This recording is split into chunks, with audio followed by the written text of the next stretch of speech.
Ajo që vjen tani është një zë unik në median shqiptare. Nga të gjithë gazetarët e kulturës që e nisën këtë profesion pas viteve 90, ajo mbeti në atë sektor dhe që nga koha kur kuronte me shumë dashuri rubrikën e saj të kulturës në gazetën Shekulli, e vazhdoi këtë pasion edhe kur emri i saj tani është bërë një markë me takimet e kulturës ose me artes.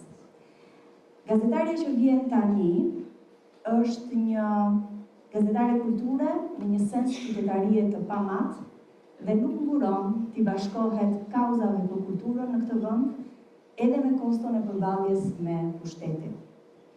Ajo i quan një koincidencë të duhur që ky aktivitet mbahet në muajin e tetorit roz, muajin e ndërgjegjësimit kundër kancerit të gjirit në Shqipëri, sepse ajo ka një optik të vetëm që përpara se sa të ndalemi në frymën e këtij muaji, duhet ta shikojmë me syrin e asaj pjese të jetës që na sfidon. Zonja dhe zotërinj, ajo është Elsa Dema.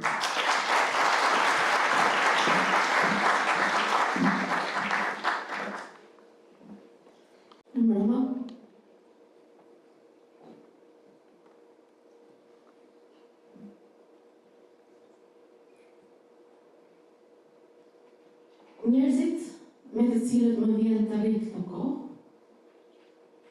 janë të papunë. Merremi vesh mirë, pa fjalë, ndjejmë praninë e njëri tjetrit, qeshim, me dhe pa ironi, edhe hidhur qeshëm, e ndjej si një vllazëri pa punësim.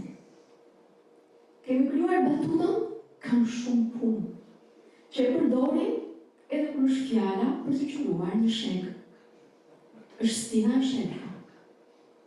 Ta qërësh këtë frut, ta shkërmoqësh kokër për kokër, të merë aq kohë sa mund ta kalosh ndërmend jetën tënde si një film. Të djeshme dhe të sotshme. Ne mendojmë në përjetësi, por lëvizim ngadalë në kohë, thot Wilde. Them se po përjetoj një anë të gjendjes së papunësisë, e cila ngjall frikë. Njeriu mund të rrshqas në natën e thellësisë së oqeanit, apo të zhduket në një hapësirë ku nuk e ka më peshën e trupit dhe të jetës. Po mund të jetë frikë edhe për arsye të tjera, kryesisht për arsye krejt të tjera. Papunësia. Sepse mund bëjë disa privilegje që puna t'jep, sidomos kur është punë me përfitime materiale dhe komoditet që garanton status shoqëror. Në fundit, nuk mund të kesh frikë për çfarë ti do të bëhesh. Fëmia nuk jeton me këtë frikë dhe në këtë pikë ka se çfarë të mësohet në fëmijët. Nuk ka se të kesh frikë se çfarë do të bëhesh. Sikurse nuk ka arsye të jesh krenar apo të turpërohesh për çfarë ke qenë dikur. Ky misticizëm i frikës ka disa anë që gjendja e papunësisë të jep mundësinë t'i vizitosh. Të hysh të dalësh në zona që komoditeti t'i mbyll. T'i mbyll apo i bënd zona të ndaluara komunikimi. Duhet them që për te i frikës, që përcakton aspektet jetës sonë, unë besoj tek evolucioni etik i karakterit. Edhe kjo është diçka e matshme që mund të provohet për ditë, ndryshe nga optimizmi dhe energjia pozitive që lomotitet kurdo dhe për çdo gjë si motor lumturie. Duke futur edhe sëmundjet në mes, si kanceri për shembull, për leksione etike mbi jetën dhe çfarë duhet të mendojmë. Mund ta quaj koincidencën e duhur që këto rrëfime bëhen në muajin e fushatës kundër kancerit të gjirit, kur public relations televizionet dhe format të tjera të komunikimit në masë, po i përdoren si makinë ideologjike, histori frymëzuese dhe optimiste nga të prekurat dhe të mbijetuarat. Dhe kjo më mërzit.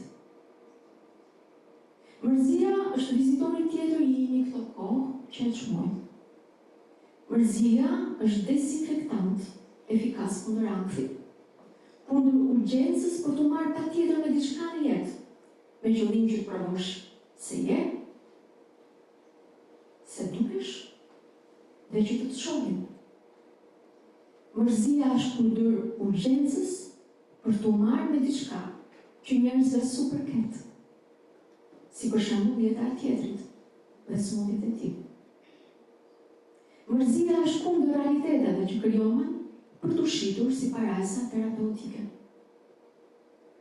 Kancerin, me që jemi këtu, e kanë kthyer në një kal hyjnor për një jetë tjetër të mundshme, ku ke qenë ç'ke qenë dikur, asnjë kancer i bëhesh njeri më i mirë. Të bëhesh njeri më i mirë është një ideologji mashtruese, me qarkullim të gjerë, ndikim dhe besueshmëri të lartë. Është një copë mashtrimi jo shkencor, dhe thoshte Wilde. Po, mund të bëhesh njeri më i thellë, privilegji atyre që kanë vuajtur, me këtë jemi dakord.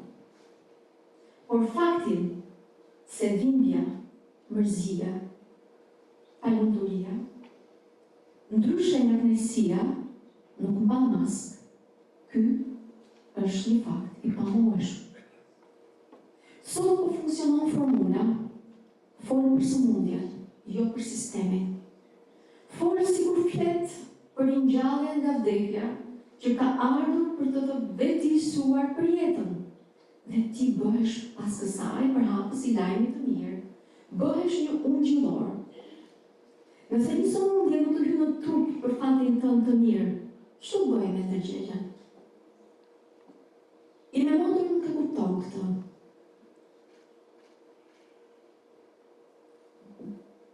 Në gjisë e brenda 2 vjetësh, i është nështruar fillimisht lupektomisë, mastektomisë, radioterapisë, kimjos, terapive imunitare. Nuk e kupton frikën nga vdekja. As maskimet që i veshin sëmundjes nëpër ekranet e shtëpisë.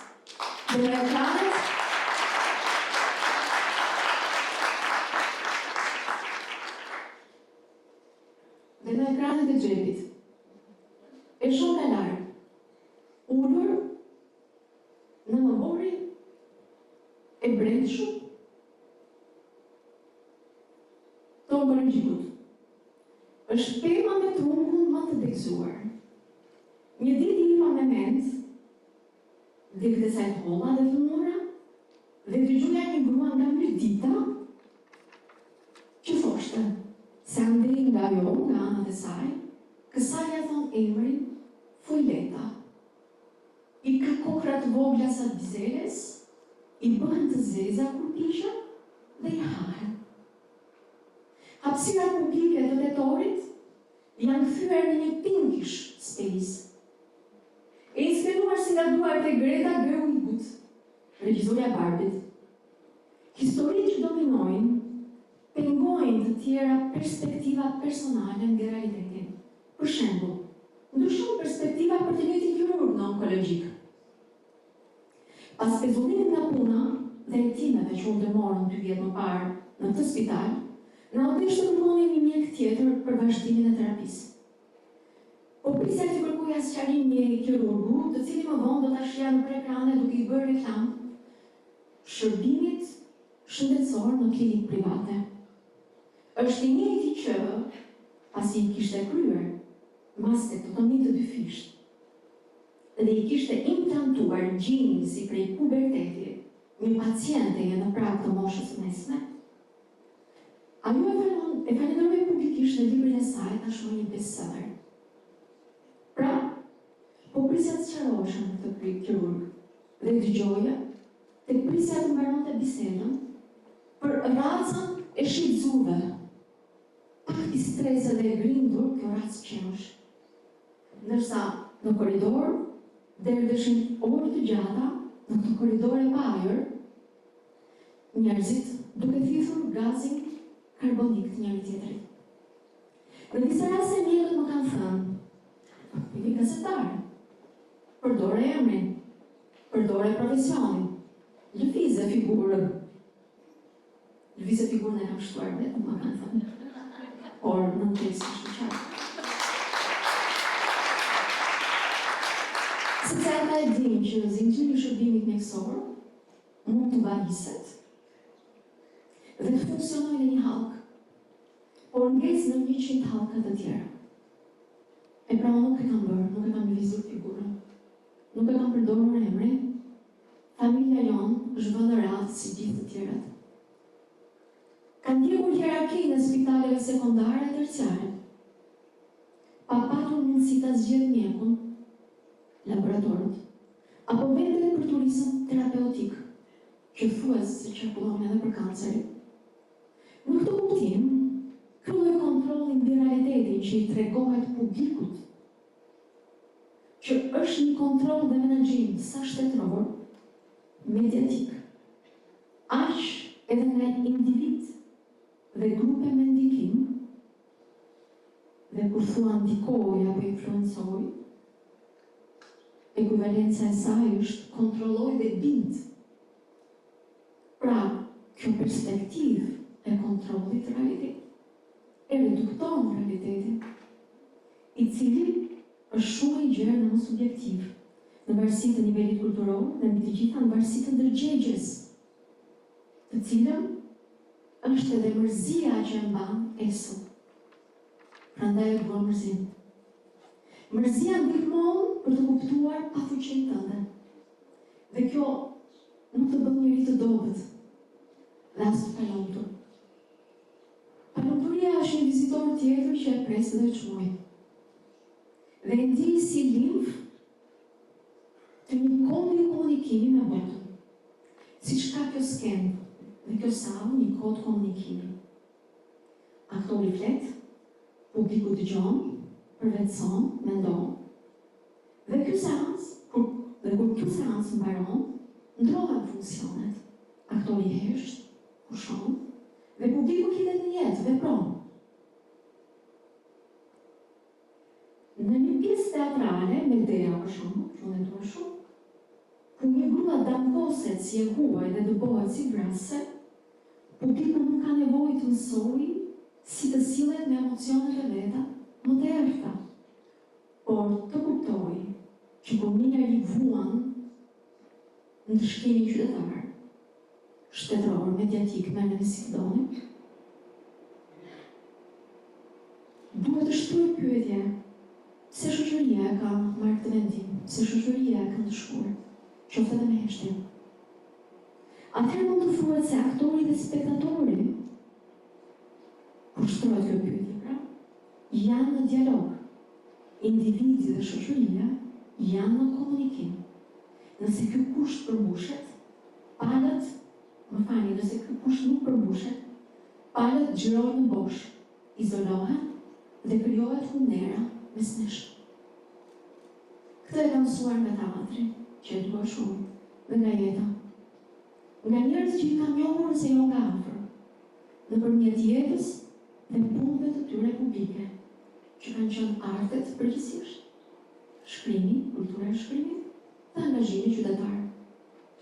Modelet e mediatike dhe jo vetëm etike, dhe të më falin nëse këtu bëj ndonjë përsëritje nga çfarë kam shkruar, paktën para disa muajsh. Dhe çdo përsëritje nuk është fort shpirtërore. Pra këto modele kanë qenë njerëz që në diktaturë quheshin stonues dhe djej çfarë i priste. Shmankje, përjashtimi, i ndëshkuan me largim nga profesioni, i ndëshkuan me vetmi, i shpallën të çmendur, i shpallën të palumtur, i dënuan me burg. Kur dolën në drejtë, askush nuk u drejtua me një mea culpa. E pra shoqëria nuk e ka kuptuar se çfarë u ka shkaktuar, duke i lënë të mbarsur mes nesh hidhurimin dhe urrëtitjen.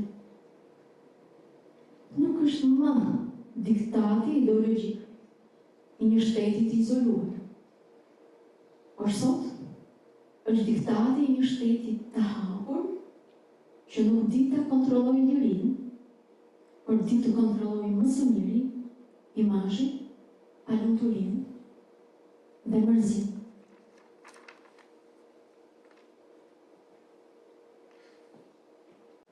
Kritika më e rëndom që kam dëgjuar dhe për punën time është devianca. Pra, ti jesh deviant, ti jesh i smur, ti jesh i çuditshëm. Ndërsa atë që lëvdon e quajnë si dora e ngrohtë që i duhet shoqërisë, që shoqëria mos dalë nga status quo-ja. Në këtë profesion më rezulton pra një tjetër sulm i zakon që bëhet nga artistët se me ata më lidh më shumë puna. Ajo është një krijesë e palumtur. Me sa sqarova deri tani, siç e thash, unë kam raporte shumë të mira me palumturinë. Por jetoj në një vend ku lumturia i jep leksion palumturisë, si të jetoj indiferente dhe me gënjeshtrën. Pas kësaj, jeni të lirë të vendosni dhe të gjykoni. Se